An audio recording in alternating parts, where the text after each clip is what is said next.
మనం ట్రేడింగ్ చేసేటప్పుడు మన ప్రాఫిట్ని ఎందుకు పర్సంటేజ్ రూపంలో క్యాలిక్యులేట్ చేసుకోవాలంటే చెప్తా వినండి. సో అంతకంటే ముందు అసలు మనం పర్సంటేజ్ రూపంలో ఎట్లా క్యాలిక్యులేట్ చేసుకోవాలనేది చెప్తాను. సో ఫస్ట్ కేసులో మనం ఏముంది, సో నాకు రోజుకి రూ. 2,000 నుంచి రూ. 3,000 ప్రాఫిట్ వస్తే సరిపోద్ది అనుకుందాం. ఎగ్జాంపుల్ మనం 2,000 అనుకుందాం.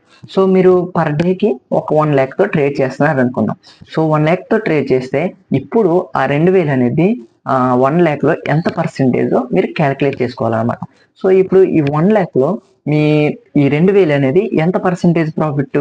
2% ప్రాఫిట్ అనమాట. సో ఎట్లా మీరు ఈ 2% అనేది ఆ 1,00,000లో మీకు ఎవ్రీడే 2% అనేది ప్రాఫిట్ అనమాట. సో ఇట్లా మీరు ఆలోచించడం స్టార్ట్ చేయండి అనమాట. సో ఎగ్జాంపుల్ మీరు ఒక 50,000తో వచ్చిన, 20,000తో వచ్చిన, లేదా 10,000తోనే వచ్చినా సరే మీకు ఎంత ప్రాఫిట్ వస్తుంది అన్నది ఫస్ట్ మీరు పర్సంటేజ్ రూపంలో క్యాలిక్యులేట్ చేసుకోవడం అనేది స్టార్ట్ చేయండి అనమాట. సో నెక్స్ట్ వీడియోలో ఇది వర్క్ అవుద్దా లేదా అనేది నెక్స్ట్ వీడియోలో మనం తెలుసుకోవచ్చు.